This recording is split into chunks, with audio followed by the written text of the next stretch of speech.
Hey, it's Shane with GotRom.com. This video is about the legendary Dmitry Klokov's advice about hip impingement in weightlifters. So I had a friend, a fellow coach, who took one of Klokov's seminars, and he asked him about this topic because it was something that he was dealing with and he knew that I was interested in as well. So I want to read you exactly kind of what Dmitry Klokov, who's a really high-level weightlifter, what he advised for weightlifters with hip impingement. So what he said is, he said he was familiar with FAI, or hip femoral acetabular impingement, or very commonly called hip impingement. They're not exactly the same thing, but it's kind of the common phrasing for FAI is hip impingement. And what Klokov said, he was familiar with it. He said it's not good to do kind of bouncing out of the bottom multi-rep squats. He said that would exacerbate it. He said that if you have hip impingement and it's flared up, to let it calm down, you should focus on tempo squats and just one rep at a time.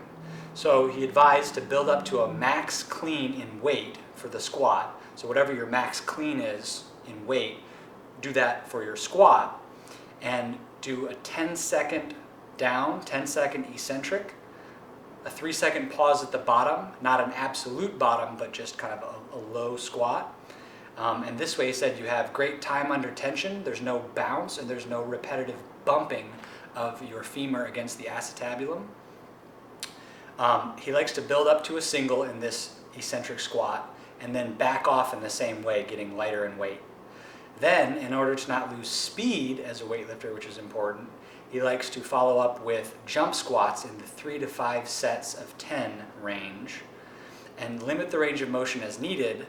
Go down slow on the squat and then jump as high as you can, focusing on squeezing the quads, glutes, and calves maximally. He was big on this, squeezing them maximally while extending in the air.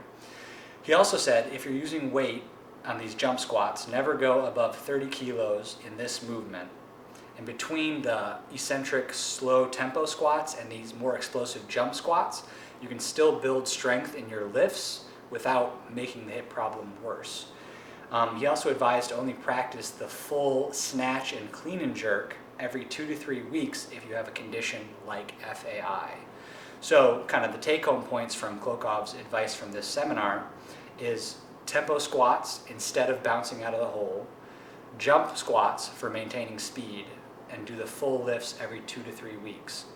So the only thing that I would add to that is work on your flexibility and mobility while you're modifying your training in this way that he's advising. So work on your ankle flexibility, work on your hip mobility, so that you can eventually get back to training the full lifts more frequently, which you'll need to progress as a weightlifter.